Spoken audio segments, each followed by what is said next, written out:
Two consoles have an illustrious history of somewhat entertaining launch games that don't make much of an impact on the generation they helped debut. Games like Rise, Son of Rome, Red Steel, or even, dare I say, Knack come to mind. Now, with the launch of the PlayStation 5, Godfall is landing somewhere in their company. It's an amusing loot-based action game with loads of choice, but a paper-thin story and a lack of variety keep it from being more than shallow fun.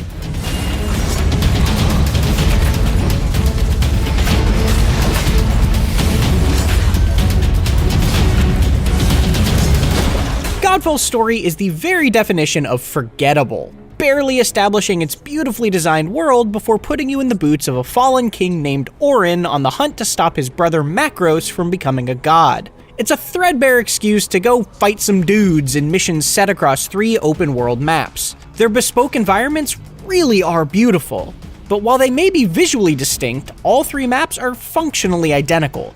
Basically just a series of plain circular arenas with the occasional collectible or obstacle scattered throughout. They can be fun to run through the first few times, but Godfall's missions will send you through them over and over again. Mission objectives are all incredibly similar too, with nearly every one of them being summed up as, follow that waypoint, then kill this enemy. The mini-bosses at the end of most can be cool, like a huge alligator that can turn invisible or a giant mace-wielding knight, but at a certain point, Godfall starts to recycle these encounters to pad out its roughly 10-hour campaign. When it runs out of new things to show you, the repetition quickly wears thin.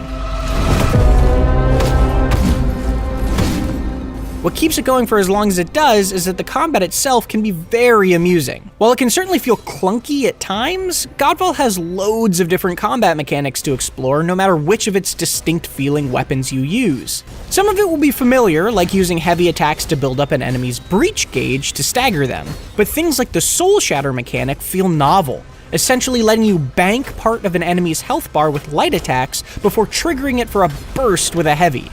On top of that, there's also the polarity system, which charges up the weapon you're not using and provides a buff to it if you wait long enough before switching, making my choice of secondary feel just as important as my primary. Then there's the weak point system, which adds a Fortnite-style dot to enemies for you to aim your hits at for extra damage. Layer that with dodges, a very forgiving parry, and a whole bunch of ways to modify everything with equipment, and Godfall certainly gives you a lot of interesting options. The problem is, it's all sold a bit short when you consider that on the normal difficulty setting, hacking and slashing can often work just as well, and death feels almost entirely inconsequential. And while playing an up to 3-player co-op with friends is of course a welcome inclusion, it makes this issue even more apparent as you all swing madly at whatever enemy is unfortunate enough to be in front of you. But the flashiest way to flex your playstyle preference is in your Valor Plate, a suit of armor that slightly alters your capabilities. There are 12 gorgeous options, each designed to amplify one of Godfall's other mechanics, be it Breach, Soul Shatter, or elemental ailments like Ignite, Chill, and Shock. It's fun to find synergies between Valor Plates and equipment effects, like using the bleed-inflicting Bulwark alongside weapons that deal extra damage against bleeding targets. But whether you're using Phoenix for fire damage or Vertigo for air, it doesn't functionally change much in combat. In fact, status ailments like Ignite, Chill, Shock, Poison, Bleed, and even Curse seemingly all share the same generic damage over time effect, which essentially make them and their Valor Plates little more than palette swaps. That said, weapon choice does make an impact. Using a greatsword is a very different experience from a pair of dual blades. And despite my gravitating toward the faster options, so much loot is thrown at you that I found myself content to swap fairly frequently as stronger options were picked up.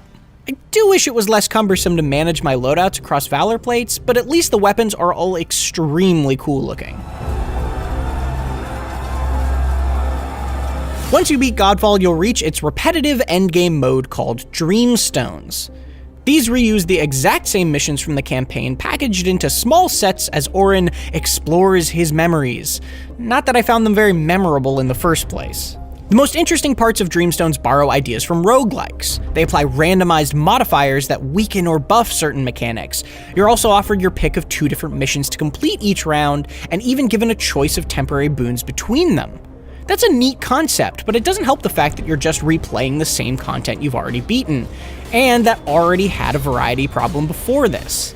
There are plenty of playstyle and equipment choices to tinker with, but when you're only grinding to prepare yourself for a statistically stronger version of the exact same grind, this endgame doesn't stay interesting for very long. If I hadn't been reviewing Godfall, I probably wouldn't have done more than 2 or 3 Dreamstones before losing interest. Godfall can be enjoyable and lovely while it lasts, but the repetition of its missions wears thin during its campaign, and even thinner afterwards. It's packed full of interesting decisions to make both in and out of combat, but its Valor plates aren't as mechanically diverse as they seem on their gorgeous exteriors. With neither an interesting story nor a deep pool of varied content, all the choice Godfall offers doesn't amount to much more than a bit of brief and shallow fun. For more on Godfall, watch the first 16 minutes of gameplay, or the first boss fight. And for everything else, keep it right here on IGN.